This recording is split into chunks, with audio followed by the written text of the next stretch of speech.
Welcome to our YouTube channel, the Stenography Academy Indore, for highly upgraded dictations of English shorthand with clear pronunciation. Like, share, subscribe our channel.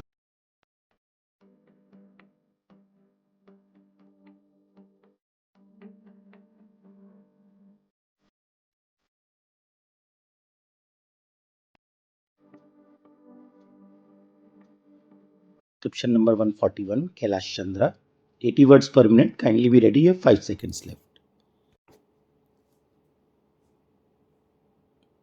Sir, when I take part in the discussion, first of all, I wish to point out that the Sarkaria Commission was not given a free hand to examine the developments which had taken place in the last 60 years in India. The main important point is the terms of reference. By the terms of reference, certain parameters had been fixed. Within those parameters, the Sarkaria Commission has submitted its report. There are more than 200 recommendations. Due to lack of time, it is not possible to deal largely with all these recommendations. But at the same time, the Commission has tried to find out the past history of India. The Commission has said that too much centralization was objected to from the Mauryan period to the Mughal period. The Commission has stated the fact. Similarly, under the British rule, also centralization was actually objected to by the people, by the states.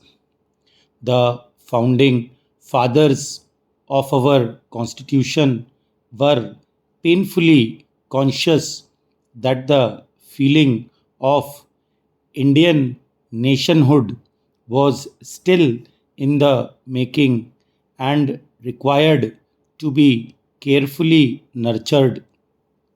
They therefore built a constitutional structure with a powerful central government, envisaging the emergence of an indivisible and integrated India. The concept of a strong center, which is necessary to meet India's immediate needs, was virtually in the later period converted into the concept of a unitary state with priority for the center in all cases.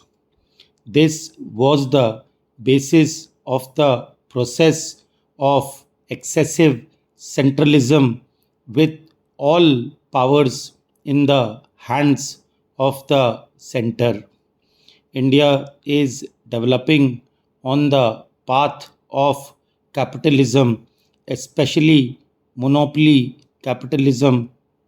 When monopoly capitalism develops in a country, it is then natural that the general argument will be for centralization of the powers in the hands of the central government, because they want to protect the interests of the monopoly capitalists and also help the capitalists. So that is the natural argument. This argument has been there for the last so many years, but over centralization has taken place, and we know that it has taken place. What is the result now? Many are talking about the unity of the country, about the integrity of the country. But what has happened in the states? Communal forces have grown, divisive forces have grown, and the integrity of the country has been jeopardized. When the powers were vested in the hands of the center, why has the center failed? The Khalistan movement is there, and there are other movements also, secessionist movements. Now, some people are demanding a Jharkhand state, and then there is a demand for an Uttarakhand state. These are all developing. There was a similar demand in Darjeeling, but fortunately that has been solved now. But other fissiparous tendencies are growing, and the center has not been able to control them. The center has not been able to prevent them, but they think that only for the center and not for the states that the unity of the people has to be maintained. The question of center state relations in India is not a question concerned only with the implementation of federal principles or with preventing the violation of those principles or suggesting a few constitutional amendments, but it is concerned with the question of maintaining Indian unity, maintaining and consolidating the sense of Indianness or Indian oneness among all the constituents of the Indian Union with the center as the expression of that unity. But for maintaining that unity, which has enabled us to compel the British to quit, the constituent units have not received any reward in the integration of the units, because the constituent units consisted of big territories, each with its own language and heritage.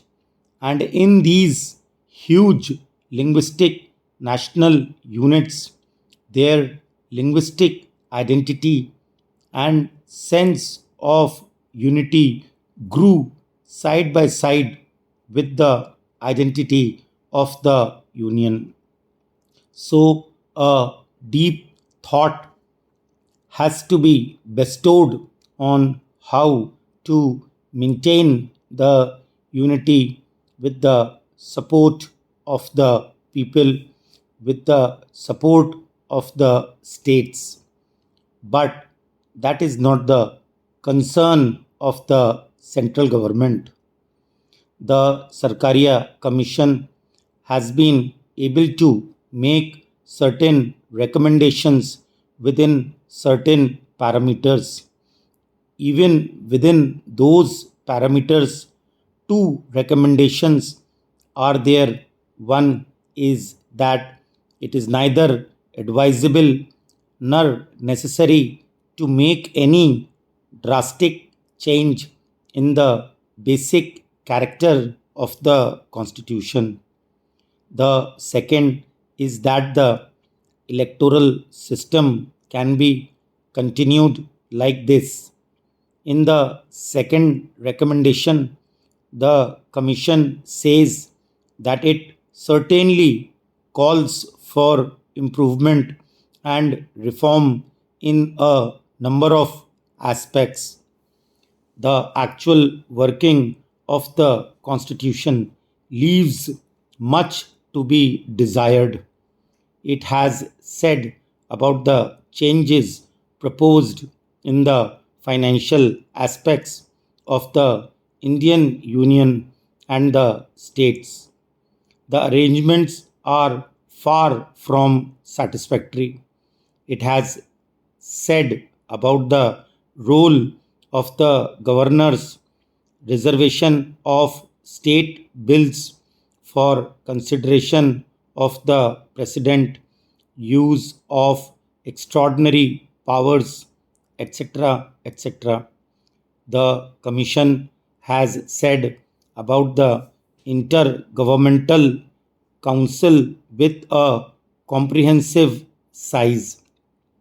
It has said about a National Economic Development Council having a nexus with the Planning Commission, limitation of the centrally sponsored schemes, state finance and planning, etc. etc.